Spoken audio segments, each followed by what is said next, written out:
E pra të dashur miqtë e mi, ja ku për i takohemi sërish me mua Tirona Lilin për të komentuar pak Kristin. Kristit sonte do t'i del e vërteta e madhe. Çfarë ndodhi me Kristin, pse u largua Kristi, cili është sekreti në këtë mes. Tani, me afrimin me krusitën, le të analizojmë lojën e Kristit. Kristi ndjeu një lloj mbështetje në shtëpi, që në momentin e parë kur Kristi ka hyrë në shtëpinë e Big Brotherit, që në natën e parë goditjen e parë ka patur me mirin. Do të thënë, marrëdhënia e tyre u shkatërua që në atë moment. E dyta, Kristi filloi që të luan logjikshëm. Filloi që të mendon shumë, aq shumë filloi të mendon sa që haroi dhe ditëlindjen e babait të tij. Në momentin që letra mbërriti nga ana e babait për Kristin, që në atë moment Kristi ndryshoi pik më pik, si që duket, ai nuk diti ta lexon letrën, por e keq kuptoi letrën e të jatit.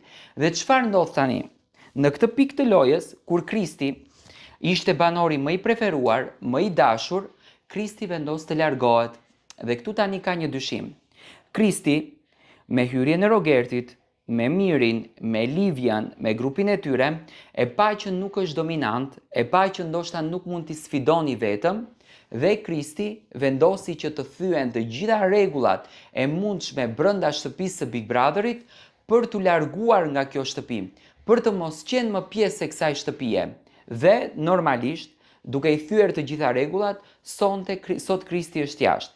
Tani, unë mendoj që Kristi nuk mundi do të ta përballon lojën, nuk mundi do të ta përballon presionin, ai më së shumti e dëshironte qetësinë, por dëshironte që të futet në për debate kur dëshironte Kristi, dhe kjo marrëdhënia e ftohtë realisht që Kristi kishte me banorë që ishte shumë i tërhequr, që rinte shumë larg, domethënë e bëri Kristin që të thyen çdo rregull të del nga shtëpia.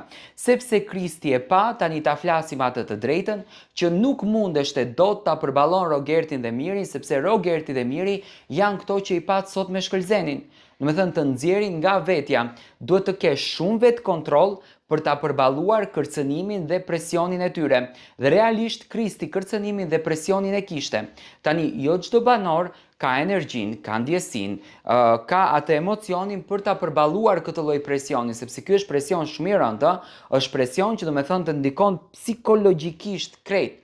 Dhe për këtë pikën, unë mendoj që Kristi u dorëzua krejt. Tani, a do t'jetë sonte Kristi në studio? Kjo është pyetja që në fakt më bëhet më së shumti.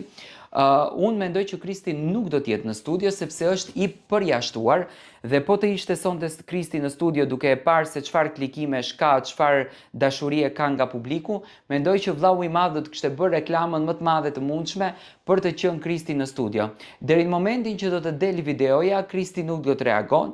Në momentin që kjo video do të del dhe do të shfaqet dhe do të kuptohet e vërteta se çfarë rregulli në fakt ka thyer Kristi, atëherë Kristi do të reagon edhe në Instagram, sepse kjo është një lloj marrëveshje që produksioni nuk e lejon të reagon, sepse dëshiron që klikimet dhe ekskluzivitetin ta kenë ato. Por unë mendoj që Kristi ka bërë me qëllim thyerjet e rregullave, sepse nuk e ka përballuar dot lojën, nga që ja ka thënë Brikenës që do largohem.